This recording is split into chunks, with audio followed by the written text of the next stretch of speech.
ത്രിയേക ദൈവത്തിന് സ്തുതി. ഇന്ന് വലിയ നോമ്പിൻ്റെ 32-ാമത്തെ ദിനം. കാൽവറിയിലേക്കുള്ളതായ നമ്മുടെ യാത്രയുടെ 32-ാമത്തെ ചവിട്ടുപടിയും നാം ചവിട്ടിക്കഴിഞ്ഞു. ഇനിയും അധികം ദൂരമില്ല നമ്മുടെ യാത്ര അവസാനിക്കുവാൻ. ദൈവവുമായുള്ള ഒരു ആഴമായ ബന്ധത്തിന് ഇനിയുള്ളതായ ദിവസങ്ങൾ നാം സമയം കണ്ടെത്തേണ്ടതാണ്. ക്രിസ്തുവിനോട് ചേർന്ന് യാത്ര ചെയ്യുവാൻ, ക്രിസ്തുവിൻ്റെ കരം പിടിച്ചുകൊണ്ട് യാത്ര ചെയ്യുവാൻ, ക്രിസ്തുവുമായുള്ളൊരു സംഗമത്തിന് ഇടവരുത്തുവാൻ ഇടയാകേണ്ടത് അത്യാവശ്യമാണ്. ഇനിയുള്ളതായ നാളുകൾ അതിനുവേണ്ടി നാം തയ്യാറാകണം. ഇന്നത്തെ നമ്മുടെ അല്പസമയത്തെ ചിന്തയ്ക്കും ധ്യാനത്തിനുമായി തിരഞ്ഞെടുത്ത വേദഭാഗം വിശുദ്ധ ലൂക്കോസ് എഴുതിയ സുവിശേഷം 19-ാം അധ്യായം 1 മുതൽ 19 വരെയുള്ളതായ വാക്യങ്ങൾ.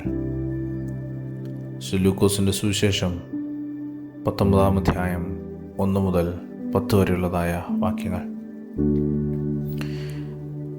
സക്കായിയുടെ സംഭവമാണ് ഈ വേദഭാഗത്ത് വിവരിച്ചിരിക്കുന്നത്.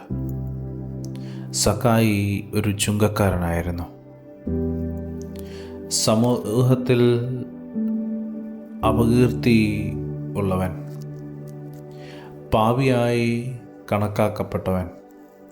എന്നാൽ അവൻ്റെ ഹൃദയത്തിൽ ഒരു ആഗ്രഹമുണ്ടായിരുന്നു.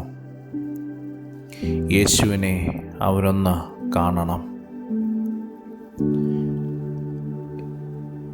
ജനക്കൂട്ടം തടസ്സമായപ്പോൾ അവൻ ഒരു അത്തിവൃക്ഷത്തിൽ കയറി. ഇതൊരു വലിയ സത്യം നമ്മെ പഠിപ്പിക്കുകയാണ്. യേശുവിനെ കാണുവാനുള്ളതായ ആഗ്രഹം ഉണ്ടെങ്കിൽ നമുക്ക് തടസ്സങ്ങളെ മറികടക്കേണ്ടതായിട്ടുണ്ട്. യേശു ആ സ്ഥലത്ത് എത്തിയപ്പോൾ സക്കായിയെ നോക്കിക്കൊണ്ട് പറഞ്ഞു, സക്കായിയെ, വേഗം ഇറങ്ങി വരിക, ഞാൻ ഇന്ന് നിൻ്റെ വീട്ടിൽ പാർക്കേണ്ടതാകുന്നു. ഇത് അതിശയകരമായ ഒരു സംഭവമാണ്.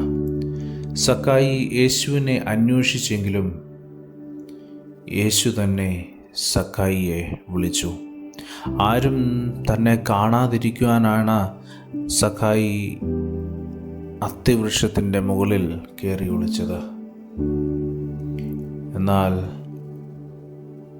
നാം ആയിരിക്കുന്നിടത്ത് നമ്മെ തേടി കണ്ടെത്തുന്നവനാണ് നമ്മുടെ കർത്താവ്.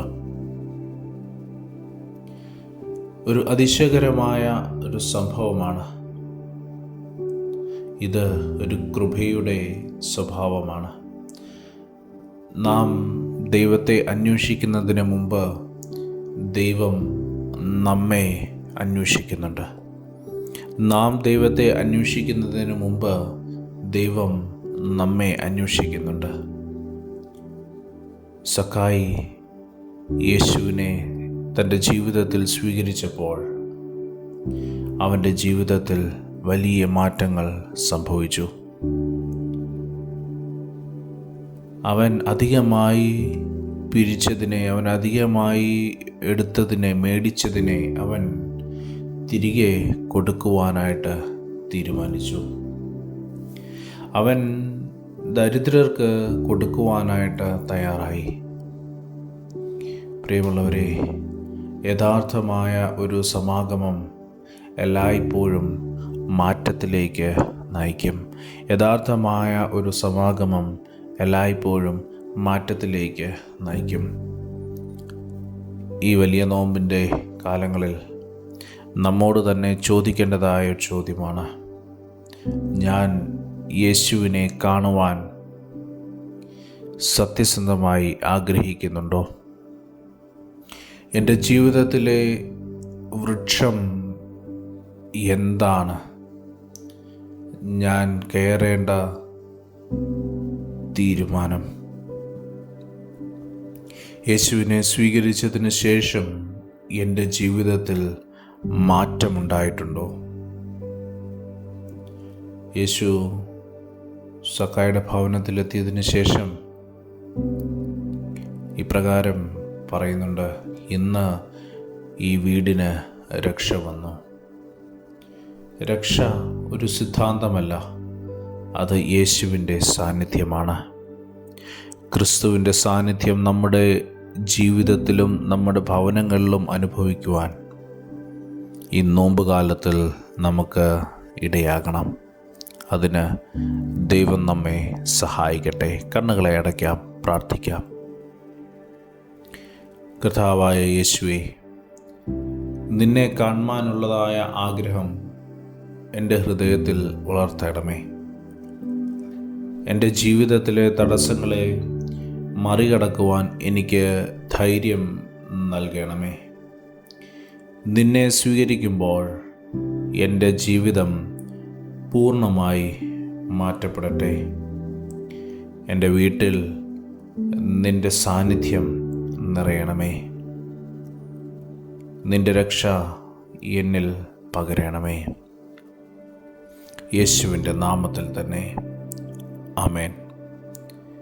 സ്നേഹത്തോടെ ജോയലച്ചൻ.